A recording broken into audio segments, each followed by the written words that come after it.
જીવંત વચનો જે નદીના રૂપમાં છે એને વહેવડાવવામાં સીધા સીધા જેમનો ફાળો રહ્યો છે.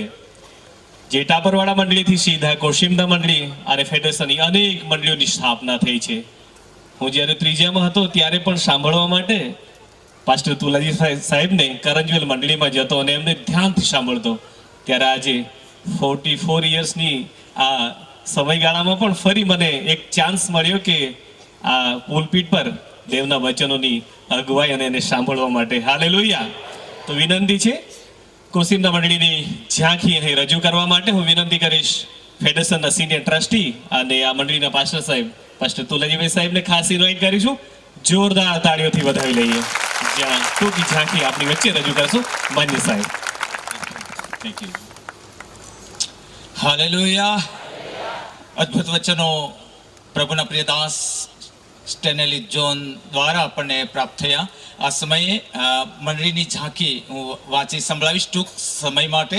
આપણે ધ્યાનથી સાંભળીશું આ સમય પર આ મંડળીનું અસ્તિત્વ કેવી રીતે આવ્યું, કેવી રીતે આટલા સુધીની વૃદ્ધિ પ્રભુએ કરી. આ સંબંધી અત્યારે હું વાંચી સંભળાવીશ જલ્દી કરીને.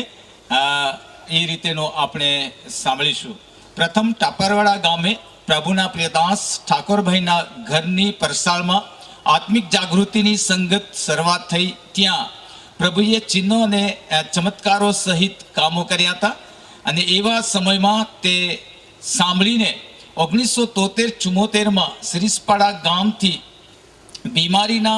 બીમારીમાં સપડાયેલા એવા શૈતાનના બંધનમાં કચડાયેલા એવા પરિવારો 4 પરિવાર જેટલા એ ટાપરવાડા ગયા અને એ સાક્ષી સાંભળી પછી તે લોકો ત્યાં ગયા હતા અને ઠાકોરભાઈએ તેમને માટે પ્રાર્થના કરી હતી અને તેઓને તરત જ સાજાપણું મળ્યું હતું.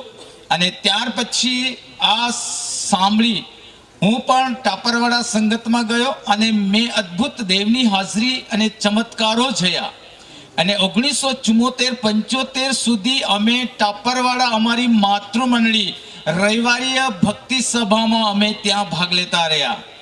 અને ત્યાં અમે આત્મિક સંગત તે રવિવારે પણ અમારી ત્યાં જ હતી. એટલે અમારી આ માતૃ મંડળી તરીકે ટાપરવાડા કહેવાય. ઠાકોરભાઈએ આત્મિક પિતા તરીકે અમને આત્મિક પસાણ પણ આપ્યું. 1970 ને 77માં સ્વર્ગીય ડૉક્ટર જે રાજ સાહેબના ખાસ ત્યાં સિરીસપાડા ગામે જેઠિયાભાઈ કરીને હતા, એમના ઘરે જેઠિયાભાઈ છે અને એમના ઘરે મીટિંગ કરવા બોલાવ્યા ડૉક્ટર રાજ સાહેબને. અને પ્રભુએ અદ્ભુત કામો એમની મારફતે પ્રચાર કર્યા. પછી પણ માંદાઓને ત્યાં લાવ્યા અને સાજાપણું ઘણાઓને પણ ત્યાં આપ્યું. 1977-77માં સિરીસપાડા બારસીભાઈના ઘરે પરસાળમાં નાની આત્મિક સંગત ચાલુ કરવામાં આવી અને તે 2 વર્ષ સુધીમાં પરસાળ ભરાઈ ગઈ. અને ત્યાર પછી સાંકડી પડવા લાગી અને ટળાબંધ લોકો આવવા લાગ્યા આસપાસથી. પરસાળ સાંકડી પડવાને કારણે જગ્યાનો પ્રશ્ન ઊભો થયો. અને તે દિવસમાં સ્વર્ગીય વિધવાબાઈ હતી સાઈજુબેન આ કસિમદાની અંદર, જે સાઈજુબેન પવાર પણ એ પ્રભુમાં એ પણ આવી હતી. એ સમયમાં વિજ્ઞાભાઈના પરિવારે તેને સાક્ષી દ્વારા તે આવી હતી અને તે સમયમાં જગ્યાનો પ્રશ્ન હતો. તેણે સાઈજુબેને જણાવ્યું કે હું દેવળ બાંધવા માટે જગ્યા આપીશ. અને સાઈજુબેન એ તેનું પરિવાર સંમત થયું અને એમ સિરીસપાડાથી આત્મિક સંગત સ્થળાંતર કરી કસિમદામાં આ રીતે સંગતની શરૂઆત કરવામાં આવી. 1970-77માં દેવે ઘણી બધી વૃદ્ધિ કરી. ચમત્કારો અને ચિહ્નો સાથે દેવે કામો કર્યા. એ સાક્ષી સાંભળી લોકો પ્રભુ પાસે મોટી સંખ્યામાં આવ્યા અને મંડળીની વૃદ્ધિ થવા લાગી અને નવા લોકો ઉમેરાયા. 1977-78માં કસિમદા સાઈજુબેન ના ખેતરમાં પ્રથમ દેવળ બાંધકામનું ત્યાં શરૂ કર્યું, બાંધ્યું. અને ઉનાળાના સમયે તે દેવળ પર સાદડાના જરડાથી મૂકીને ચલાવ્યું તો કે ત્યાં કોઈ વ્યવસ્થા ન હતી, કોઈ એવી સુવિધા ન હતી, કેમ કે ગરીબ લોકોની આ રીતેની પરિસ્થિતિ હતી. પછી ભાતના પુલિયા દ્વારા ચોમાસાના સમયમાં તે ચલાવવામાં આવ્યું.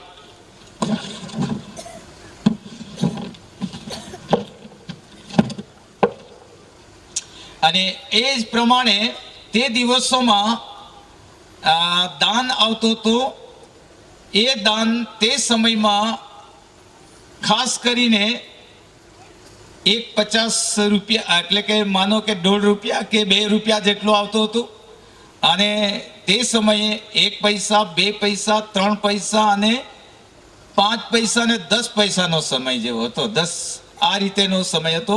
એટલે કે આવું ચલણ ચાલતું હતું. પૈસા દાનની ભેટ આપવામાં આ રીતે હતી. અને લગભગ 2 રૂપિયા જેટલું કે 2.5 રૂપિયા જેટલું દાન આવતું હતું. ને ઘણા જ ગરીબાઈમાંથી લોકો આવી રહ્યા હતા. 2 ગાળાનું દેવળ પછી એ રીતે ખાસ કરીને 2 ગાળાનું જે દેવળ હતું તે ભરાઈ ગયું. અને બીજા નંબરનું દેવળ બાંધવાની જરૂર પડી, કેમ કે તારણ પામનારાની સંખ્યા ચારે બાજુથી આવતી રહી અને દેવળ સાંકડું પડવા લાગ્યું. સમય વીતતા જૂનું દેવળ તોડીને બીજા નંબરે મોટું દેવળ બાંધવા માટે એ સાંકડું પડવા લાગ્યું. અને તેથી તેની સાથે બીજો ગાળો, એટલે કે તે જ દેવળ સાથે લાંબાવવામાં આવ્યો. અને તે જરૂર પડી, કેમ કે લોકોની સંખ્યા વધવા લાગી. દેવળ લાંબુ કરવામાં આવ્યું ને તે પણ સાંકડું પડવા લાગ્યું. પછી દિવસો વીતતા તે જ તબક્કામાં સ્વર્ગીય ડૉક્ટર જે રાજ અને પરદેશી થોમા સાહેબને પણ બોલાવ્યા. મીટિંગો બાદ તે જ દેવળમાં મીટિંગો પછી તે સેવકો, એટલે કે ડૉક્ટર રાજ સાહેબ અને થોમા સાહેબને, પરદેશી થોમા સાહેબને જે મીટિંગ જ્યાં કરતા હતા તે જ દેવળમાં અમે ઊંઘાડતા હતા. એ હાલતમાં હતું. અને તે સમયે કોઈ જાતની સુવિધા ન હતી અને કોઈ પણ પ્રકારે બાથરૂમ કે જાંજરાની કોઈ વ્યવસ્થા ન હતી. આવી હાલતમાં દેવના સેવકો ત્યાં રહેતા હતા. અને આ પરિસ્થિતિમાં દેવના સેવકોએ સેવા કરી. સેવકો બહુ જ ઉત્સાહથી ત્યાં સેવા આપી. 1986માં 3જા નંબરનું દેવળ 6 ગાળાનું મોટું દેવળ બાંધવાની જરૂર પડી. અને તે જ વર્ષમાં દેવળનું કામ સંપૂર્ણપણે પૂરો થયું. અને તારીખ 9/2/1986માં ફેડરેશનના સ્થાપક એ સ્વર્ગીય ડૉક્ટર જે રાજના હસ્તકે તે દેવળ ખુલ્લું મુકાયું. અને દિવસે મોટી મેદનીમાં લોકો જોવા મળ્યા. પછી સમય વીતતા 4થા નંબરના દેવળની જરૂર પડી. એટલે આ અત્યારે જે નવું દેવળ અહીંયા અત્યારે ઓપનિંગ કરવામાં આવ્યું છે તે એ જગ્યાનું સ્થળાંતર કરતા, એટલે સાજુબેનના ખેતરમાંથી ત્યાંથી સ્થળાંતર રોડના ટચની અંદર અહીંયા દેવળ લાવવામાં આવ્યું. અને એ 4થા નંબરનું દેવળ બંધાઈ ચૂક્યું. અને એ બંધાય એવો ઠરાવ લીધા પછી મંડળીએ અહીંયા દેવળ બાંધ્યું. તારીખ 6/1/2013 રવિવારના રોજ જૂનું દેવળ ખોલવામાં આવ્યું. અને એક જ દિવસમાં નવી જગ્યામાં દેવળનું તમામ સામગ્રી ભેગી કરવામાં આવી. 2013માં ફેબ્રુઆરીમાં દેવળનો પાયો નંખાયો અને દેવળનું કામકાજ ચાલ્યું, સમય પર પૂર્ણ થયું.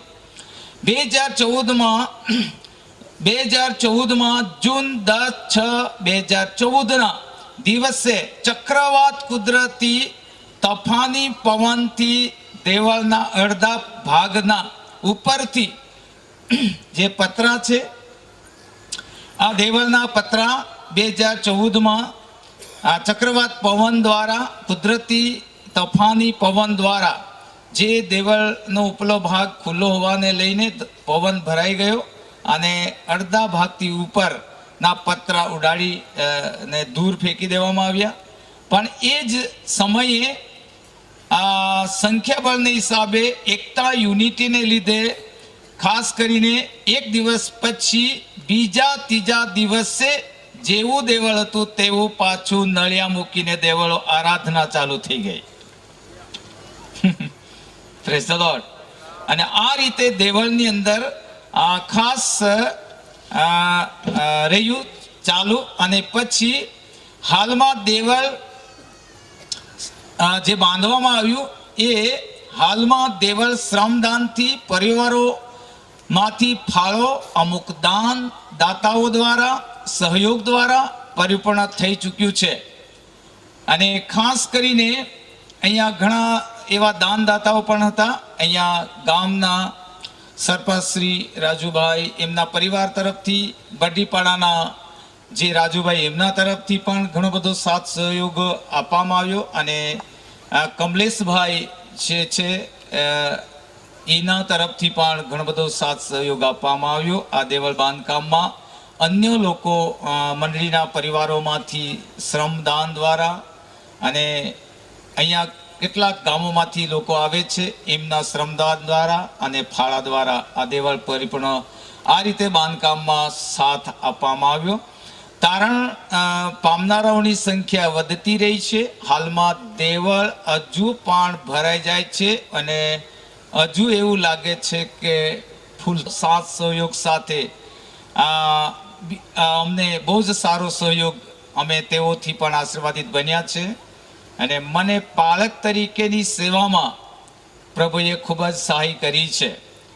સાથે મારી સેવામાં મારી પત્નીનો ખૂબ જ સાથ રહ્યો.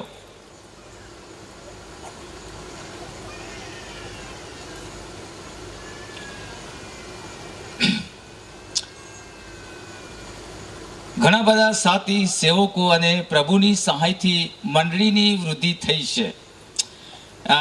2018 થી 2019 સુધી હિસાબી દેવળ બાંધકામમાં કેટલો ખર્ચો ન ઉમેરવામાં આવ્યો, એટલે કે 2000 થી 2019 સુધીનો હિસાબ દેવળના બાંધકામમાં કેટલો ખર્ચો ન ઉમેરતા અત્યારે સુધી ખર્ચો દેવળનો થઈ ચૂક્યો છે 19,51,784 રૂપિયા થઈ ચૂક્યા છે. અને આ બધું જે થયું છે એ બધાનો સાથ સહકાર સાથે આ કાર્ય પૂર્ણ થયું છે. ઈશ્વર પિતાનો આભાર અને સાથે દાનદાતાઓ સૌનો આભાર.